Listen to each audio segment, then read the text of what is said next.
ஏன்னா இன்னைக்கு இரண்டாவது மாநில மாநாடு விஜய் நடத்துறாரு தென் மாநிலத்துல. நேற்று எப்பவுமே எல்லா அரசியல் கட்சிகளும் இல்லாத ஒரு இது, அதாவது நேற்றைக்கு மதுரை மாநகரம் முழுவதும் வைக்கப்பட்டுள்ள பேனர்கள் கொடி கம்பங்கள் அகற்றணும்னு சொல்லிட்டு ஒரே நாள் அகற்றணும்னு சொல்லிட்டு நீதிமன்றம் உத்தரவிட்டுள்ள மதுரை இதை நீங்க பாருங்க.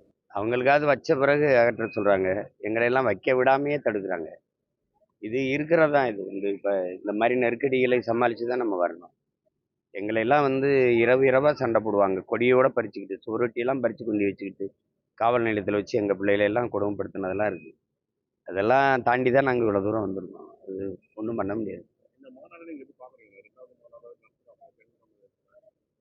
இல்லை, அது அவங்க கட்சி அவங்க முடிவு, மாநாடு நடத்தணும்னு நினைக்கிறாங்க, நடத்துகிறாங்க.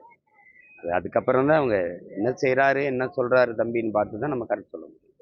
மக்களுக்கு முன்னாடி நம்ம என்ன கோட்பாடை வச்சு அரசியலை முன் வச்சு நகர போகிறோங்கிறத வச்சு தான் நம்ம பேச முடியும். சும்மா ஒரு கற்பனையில் மாநாடு அப்படி நடக்குதுங்கிறதுலையே நம்ம ஒரு கருத்து செலுத்த முடியாது. விஜய் கட்சி தொடங்குவாங்க முதல்ல அவரை வரவேற்ற நபர் யாரும் பார்த்தீங்கன்னா நான் கட்சி இருந்தார் சீமான்.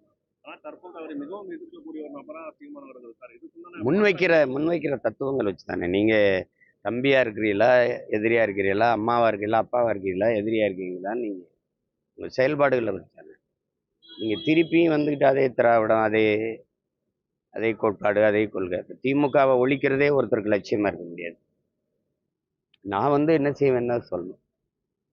நான் சொல்கிறேன்ல, இந்த கட்சி ஆட்சியிலிருந்து நான் மாற்ற வர்றேன், நான் அடிப்படை அமைப்பு அரசியல் மாற்றத்துக்கு நான் நிற்கிறேன், நான் இந்த அடிப்படையே மாற்றணும்னு நினைக்கிறேன். அப்படி நம்ம சொல்கிறோம்ல, அது இருக்கணும். அதை விட்டுட்டு நீங்கள் மறுபடியும் இப்போ எதுக்கு மறுபடியும் அண்ணா எம்ஜிஆர்லாம் இதுக்கு வராங்க? இப்போ நீங்கள் முதல்ல வச்சுருக்கணும். அப்புறம் இல்லை 67 அவர் வந்தார், 77 அவர் வந்தார், அது மாதிரி நாங்கள் வருவோம்னா அது மாதிரி நாங்கள் வருவோம்னு தான் சொல்லணும். மறுபடியும் அண்ணா எம்ஜிஆர் படம்லாம் வரும்போது ஒருத்தர் ஒரு கட்சின்னு தோற்றுனார், ஒருத்தர் இன்னொரு கட்சின்னு தோற்றுனார். அண்ணா அவர்கள்னா அவர் தோற்றுவித்த கட்சியை தான் நீங்கள் ஒழிக்கணும்னு சொல்கிறீங்க. புரியுதுன்னு நினைக்கிறேன்.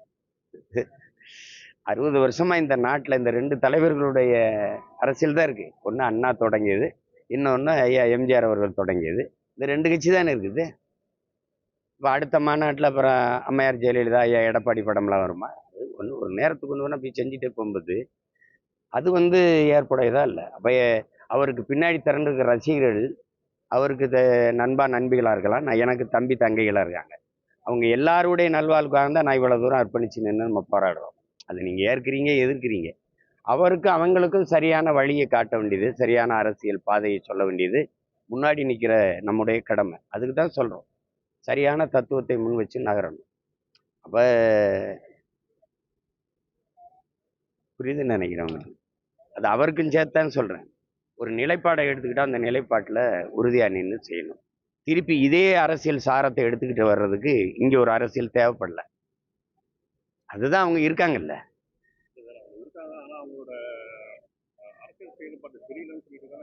எது சரியில்லைன்னு நீங்கள் சொல்லணும்.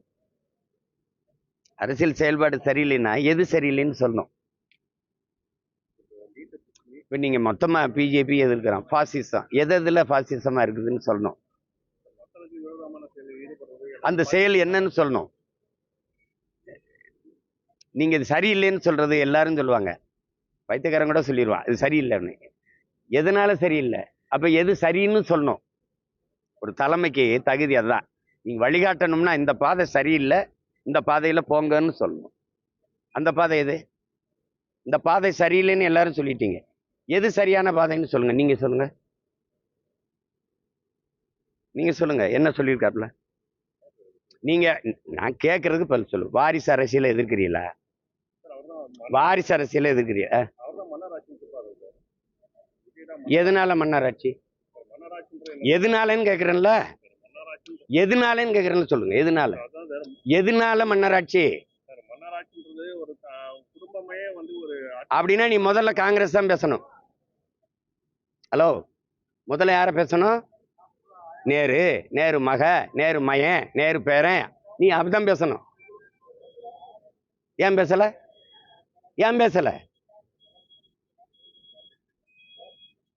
நேர்மையா பேசணும். தவறு எவன் செஞ்சாலும் தவறுங்க, புரியுதா? இறைவனே முன்னாடி நின்னாலும் அவன் நெற்றிக்கனே திறந்தாலும் குற்றமேங்கிற பரம்பரையில நம்ம அப்படி பேசக்கூடாது. வாரிசு அரசியல் மன்னராட்சி.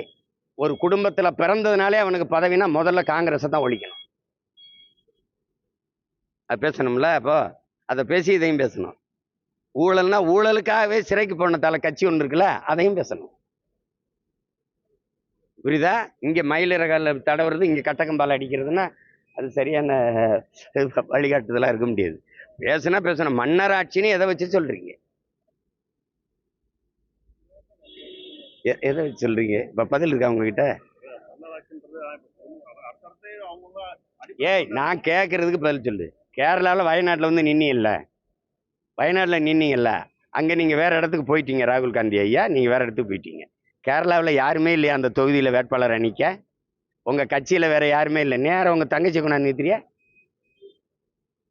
இது என்னாச்சு?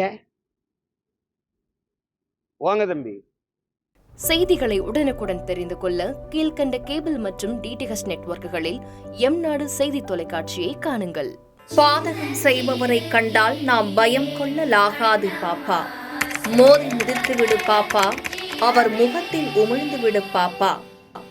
அண்மை செய்திகளை உடனுக்குடன் தெரிந்து கொள்ள இணைந்திருங்கள் எம்நாடு தொலைக்காட்சியுடன்.